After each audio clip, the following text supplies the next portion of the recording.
Hola y bienvenidos a la capacitación de introducción a control de acceso.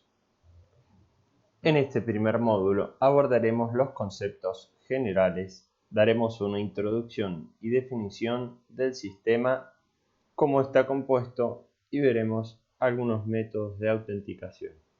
Un sistema de control de acceso es un dispositivo que cumple un conjunto de medidas y procedimientos diseñados para regular quién tiene permiso para entrar o acceder a un área específica, sistema o recurso.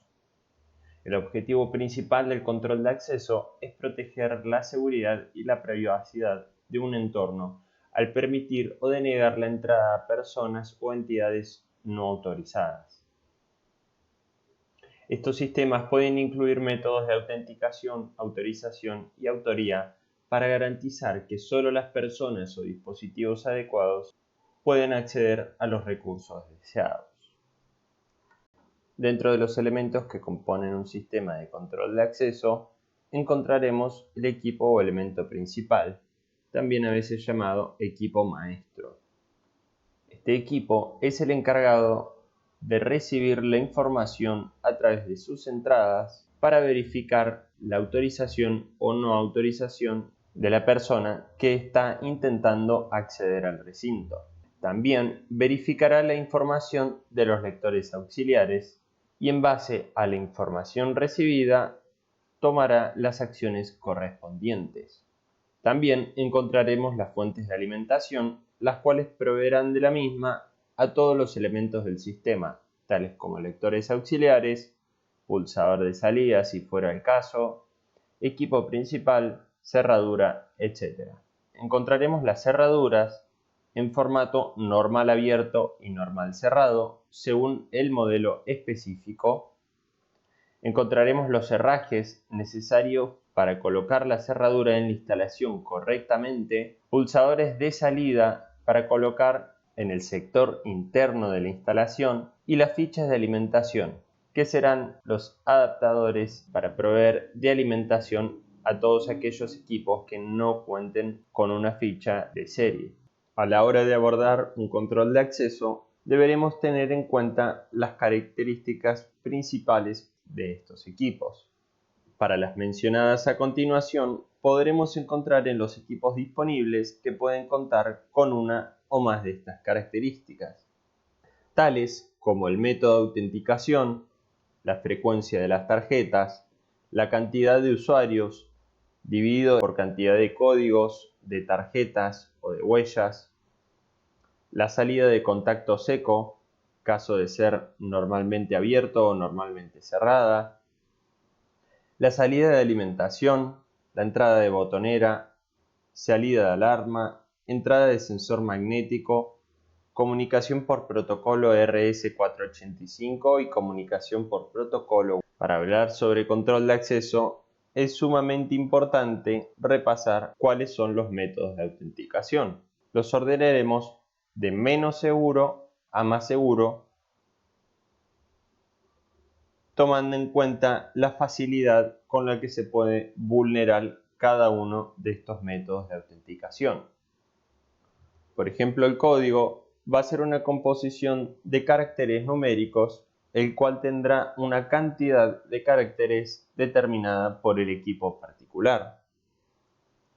El método de autenticación por RFID refiere a la identificación por medio de radiofrecuencia. Dentro de este método de autenticación podremos encontrar la autenticación en tarjetas y en tags.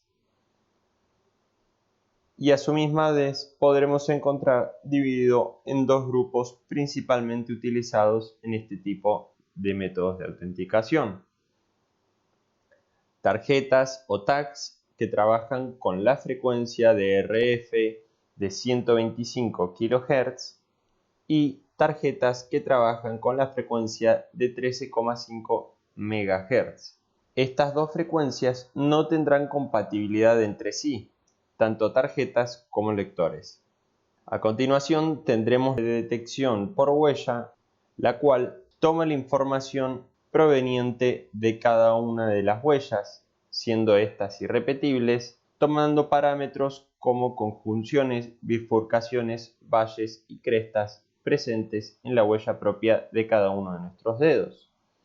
Los métodos de detección por huella están separados en ópticos y capacitivos, principalmente para nuestros equipos. Encontraremos que la principal diferencia entre una y otra es que la óptica utiliza la luz para capturar una imagen y así procesarla, mientras que la capacitiva se basa en los cambios de capacitancia eléctrica realizados por la cantidad de valles y crestas presentes en nuestro dedo. La detección capacitiva tiende a ser más segura ya que es más resistente a falsificaciones con fotos o impresiones, pero también así encontraremos que este tipo de sistemas son más costosos en comparación a los sistemas ópticos. Y por último encontraremos el reconocimiento facial. Existen otros métodos de autenticación dentro de la industria, pero nos limitaremos a trabajar estos ya que son con los que cuentan la mayoría de nuestros equipos. En este módulo nos enfocaremos en los tipos de equipos, características principales, conexionados disponibles, consideraciones para la instalación y la aplicación tuya. Dentro de los tipos de equipos podremos realizar tres agrupaciones principales. Los controles de acceso, que son cerraduras inteligentes, las cuales reciben alimentación autónoma por pilas. La instalación se realiza sobre la misma puerta y actúa con una cerradura interna dentro de la misma puerta provista por el equipo. Estos tipos de sistemas no llevan cableado alguno y existen en formatos con detección de RFID, código, huella, etc. También encontraremos los controles de accesos Pro, los cuales tienen gestión con software, pueden tener lector auxiliar a través del protocolo WIGAN, cuentan con display y pueden ser híbridos entre control de acceso y horario. En su mayoría cuentan con más de un método de autenticación, como puede ser por ejemplo huella, código o tarjeta. Estos equipos reciben alimentación cableada y en su mayoría de 12 volts. Y por último tendremos los equipos de tipo económico. Estos equipos pueden operar como controles de acceso simples, pero también pueden actuar como lectores auxiliares para equipos Pro. Estos equipos no cuentan con display y no tienen gestión externa de ningún tipo para sus usuarios. En esta filmina podremos observar un conexionado estándar. Tendremos el equipo principal, que opera con los métodos de autenticación por código y por huella. Este recibe su alimentación de 12 volts, cuenta con un pulsador de salida, entrada para lector auxiliar con protocolo WIGAN, salida de timbre y salida para cerradura. En este caso tendremos una cerradura de tipo normal cerrada y una cerradura de tipo normal abierta. También veremos la conexión de 12 volts interna para la gestión para cualquiera de estas dos cerraduras. También podremos realizar una integración de los sistemas de controles de acceso a otros sistemas, como por ejemplo automatismos, donde podremos observar que si conectamos su salida de contacto seco a la entrada de botonera de uno de estos equipos, podremos comandar una apertura del sistema con el método de autenticación propio del control de acceso que estemos utilizando. En este caso, podremos observar en el gráfico cómo nuestro control de acceso principal está conectado a tres centrales distintas de automatismos. Podremos abrir estos sistemas de automatismos utilizando un código o una tarjeta o el mismo pulsador de salida presente para el equipo. Ahora bien, para ofrecer correctamente un equipo y asegurar su funcionamiento, deberemos tener las siguientes consideraciones en la instalación. En primer lugar, asegurar la alimentación ininterrumpida al sistema para que éste continúe operando en caso de un corte de energía accidental o intencional, como sería en el caso de un vandalismo. En los casos donde se utilice una cerradura electromagnética, esta deberá estar en pleno contacto con la placa o elemento ferromagnético, ya que de lo contrario, esta no podrá ejercer la fuerza necesaria para mantenerla asegurada. Otro punto a tener en cuenta es la protección de los cables, ya que de no ser correctamente protegidos, podrían estar expuestos a condiciones ambientales o a posibles vandalismos. También evaluar las necesidades particulares del sitio a asegurar, identificando las áreas que requieren control de acceso y las personas que necesitan acceso a esa área específica, donde también veremos los puntos estratégicos donde podremos controlar la entrada o salida de personal. A su vez, deberemos tener en cuenta el entorno y el personal donde estará siendo utilizado el equipo, ya que, poniendo un ejemplo muy puntual, un equipo que opere con el método de autenticación de huella no será el idóneo para una instalación donde el personal opera con químicos abrasivos, ya que este tipo de tareas daña las huellas dactilares y podría impedir el correcto funcionamiento de un lector. Y por último, tener en cuenta la puerta que se desea asegurar, ya que el sentido de apertura, el tipo de puerta, el material con el que esté construido, determinará con qué equipos podríamos solucionar la necesidad de control de acceso. Ahora hablaremos particularmente de la aplicación tuya y cómo estos dos equipos se sirven de ella con fines de control de acceso. Por un lado tendremos la cerradura inteligente y por otro lado tendremos el control de acceso con PIN y tarjeta. A estos equipos se le podrán administrar usuarios, códigos, realizar aperturas, programar disparadores y determinar tiempos de validez de códigos, todo esto tan solo desde un teléfono móvil, así como también realizar integraciones con otros sistemas que utilicen esta misma aplicación o, por qué no, hacerlos interactuar entre sí. Como por ejemplo, podremos programar que cuando la cerradura inteligente tenga una autenticación positiva y se abra el sistema, también lo haga así el control de acceso. Esto sin necesidad de ningún cableado, tan solo a través de la aplicación haciendo uso de Wi-Fi. Ahora presentaremos los accesorios y hablaremos sobre cómo y cuándo ofrecerlos. En primer lugar, tendremos como el accesorio principal de los sistemas de control de acceso las cerraduras. Encontraremos cerraduras tipo fail-safe o fail-secure. Estos términos hacen referencia a los términos conocidos y tratados anteriormente como normal abierto y normal cerrado. Hacen referencia a qué sucede cuando el sistema se queda sin alimentación por un fallo. De ahí la parte fail. Las cerraduras fail-safe, ante un fallo y pérdida de la alimentación, permanecen abiertas, manteniendo así la seguridad de las personas. En cambio, las cerraduras tipo fail-secure permanecen cerradas, manteniendo la seguridad de los bienes materiales. Encontrarán más información en la bibliografía complementaria.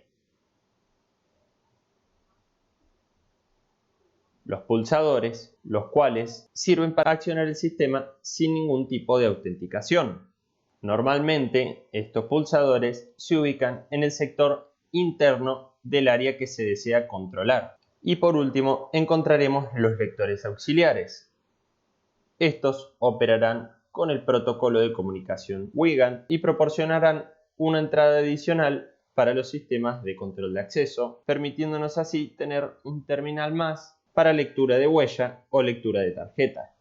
También encontraremos las tarjetas que operan con la tecnología RFID. Encontraremos tags y tarjetas que operan con la frecuencia de 125 kHz y tarjetas que operan con la frecuencia de 13,5 MHz. Encontraremos elementos adicionales como el cierrapuertas y el pasacables, este último útil para satisfacer la necesidad de proteger los cables en la instalación, y por último lo relativo a la alimentación, como serán las fichas DC, macho o hembra, los divisores DC y las fuentes. También tendremos los sistemas de energización de respaldo. En este grupo encontraremos el cargador de baterías, la UPS y las baterías. Estos elementos nos proporcionan una alimentación de respaldo en caso de corte de energía principal. Y a continuación encontraremos cómo calcular la autonomía de un sistema. La ecuación está dada por la capacidad de la batería sobre la suma del consumo total de los elementos. Por ejemplo, tenemos que si una batería es de 7 Ah y sumamos un consumo total de 1 A, encontraremos que el sistema tiene la capacidad de funcionar durante 7 horas consecutivas sin la necesidad de energía principal. Encontraremos una serie de herrajes disponibles que nos ayudarán a colocar adecuadamente una electrocerradura en una puerta. Según el tipo de puerta, el marco, la apertura y la ubicación de la misma, encontraremos que la cerradura se debe colocar de una manera u otra, y esta se podrá realizar correctamente haciendo uso de una combinación específica de herrajes. Tendremos a disposición una serie de gráficos presentes en la bibliografía complementaria para repasar estas situaciones, donde se nos presentarán distintos ejemplos y los herrajes necesarios para ser utilizados. En este cuarto módulo abordaremos los controles de horario. Daremos la definición y las diferencias con un control de acceso y los software utilizados. Primero y principal, a la hora de hablar de las diferencias entre un control de horario y un control de acceso, haremos la aclaración de que podremos encontrar entre nuestros productos disponibles equipos que cuenten con estas dos funciones y equipos que operan con una sola de estas funciones. Ahora bien, un control de acceso cumple la función de gestionar, restringir el acceso a áreas o a recursos específicos presentes en edificios, salas, sistemas informáticos, áreas de alta seguridad, etc. Y es quien controla quién puede entrar y salir de ciertas áreas y registra los eventos. En cambio, el control de horario se utiliza para registrar el tiempo trabajado por los empleados, registra las horas de entrada, salida y así como los periodos de descanso y almuerzo, lo que se utiliza para el cálculo de la nómina y el cumplimiento de las leyes laborales. Y puntualmente encontraremos que el control de horario no cuenta con salida de contacto seco, tiene menor uso de los lectores auxiliares y cuentan con gestión interna y por software. Los controles de acceso cuentan con una salida de contacto seco para el uso de cerraduras. Realizan más frecuentemente el uso de lectores auxiliares y tienen gestión interna y por software. Los controles de horario cuentan con un software utilizado para la gestión de usuarios y marcaciones. Por ejemplo, en esta filmina podremos observar la pantalla principal del software Attendance 5.0. En él podremos gestionar los datos, importando o exportando marcaciones, respaldando la base de datos, descargando y cargando info de usuarios, realizando configuraciones dentro de los departamentos, el personal, etc., así como también en los horarios y los turnos. También nos podremos conectar al equipo y visualizar las marcaciones en tiempo real. Y a continuación veremos cómo se gestionan las marcaciones. En primer lugar tendremos una empresa, como por ejemplo Starlight. Esta empresa va a estar compuesta por distintas cantidades de departamentos. Estos departamentos pueden ser, por ejemplo, el área técnica y el área de ventas. Y estos departamentos estarán compuestos por una serie de empleados. Todos estos empleados tendrán una asignación de turnos. Y una asignación de turnos es un conjunto y configuración de horarios. Por ejemplo, podremos armar un turno que esté compuesto por distintos horarios. Uno podría ser utilizar una jornada completa de lunes a viernes y para el sábado utilizar otro horario de jornada partida. También se podrán programar los tiempos de tolerancia para entrada tarde y salida temprano. Toda esta clasificación de la información nos ayudará para gestionarla dentro del mismo software y poder generar un reporte y con él, por ejemplo, calcular la cantidad de horas trabajadas en un mes. Esto ha sido todo para la clase de introducción a controles de acceso. Muchas gracias.